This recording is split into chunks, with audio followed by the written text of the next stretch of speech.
Alright everyone, and welcome back to the channel for another quick update. So in today's episode, I really just wanted to briefly talk about what I see playing out in terms of the Fibonacci's on the total cryptocurrency market cap and the total altcoin market cap. Both of these are displaying the exact same attributes of a 618 Fibonacci typical bear market rejection. So let's jump into this. The crypto markets, mainly we're looking at the total cryptocurrency market to start with, has just been rejected from its 618 Fibonacci rather. What you can see is drawing from the March 2020 capitulation. We've done this on the total cryptocurrency market cap and the total altcoin market cap. Once again, starting off with the total cryptocurrency market cap, you can see from our swing low to our swing high on this fib, we yielded this orange box. The most important regions between your 0.5, your 618, and your 786 Fibonacci retracements. The main areas we're going to be talking about is the 618 and the 786. So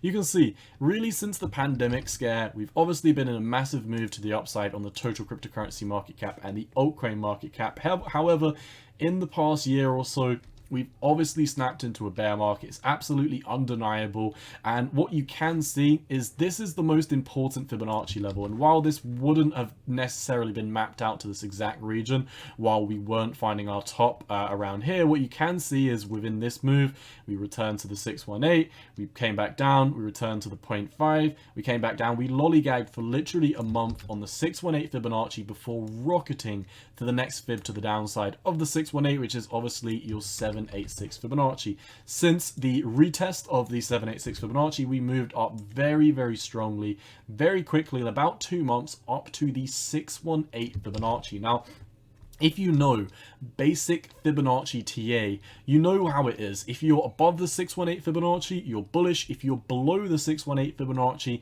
you're technically bearish, but you can still be saved by the 786. So I would at least say in the immediate short term, we are going to be returning to the 786. Whether that means we could do something like a double bottom, confirming obviously that I was wrong and the bear market low is already in, or we can do what I think is going to be playing out, and we're going to go beneath the 786 Fibonacci. Why do I think we're not going to hold the 786?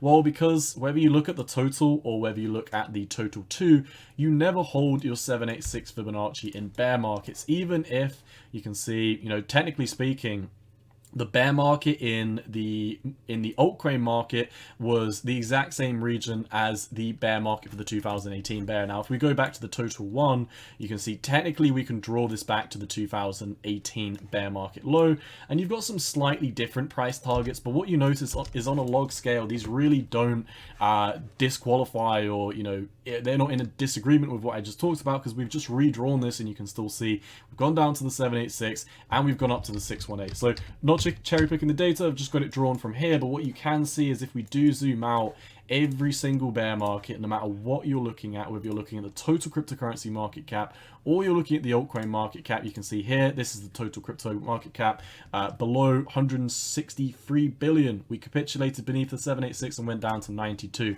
If we look at the total 2 and look at what we did in the previous bull run for the altcoins, is we had a massive run to the upside, we came down to the 786 Fibonacci, we didn't hold it and we fell through it. But what did we do before this on the total altcoin market cap?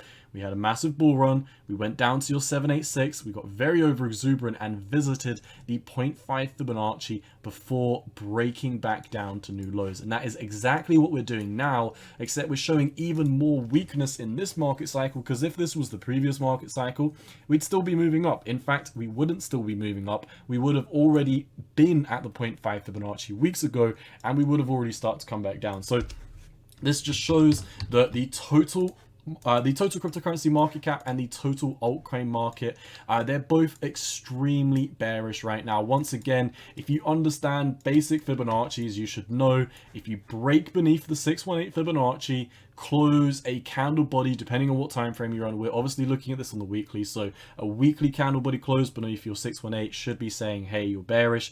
We broke down to the 786, we broke back up to the 618 Fibonacci in both the total cryptocurrency market cap and the altcoin market cap, and we've confirmed these as resistance, at least in the immediate short term. You can really see on the daily time frame we're coming down hard from this region on both the altcoin market and on the total cryptocurrency market. We didn't even reach it. So yeah, just really a very, very quick and simple update, just talking about one thing that I see playing out with the fibs. Let me know if you like these shorter videos where I really focus on one topic. I did just make a separate video talking about the SPX fractal, what I see panning out with us running into resistance in the immediate short term for the stock market, so I'll be posting that first. If you do want my my insight on what I think is going to be playing out in the stock market, then go check that out. This is what I think is going to be playing out in the crypto market. Both very similar, and they're both showing extreme weakness in the immediate short term. Dump it. From where we are on the altcoin market, we should be coming down about another 37%. From where we are on the total cryptocurrency market, we should be coming down about another 33%, meaning that altcoins should be underperforming Bitcoin, and Bitcoin, we should see the Bitcoin dominance, at least in the short term, on the next leg back down, start to move back up to the upside. Let's see how that plays out. Either way, whether altcoins outperform or not, I see both of these dropping to much lower levels before the bottom is in for either of these respectively. So, all I've got for you today, my friends, and as always, cowboy out. Peace.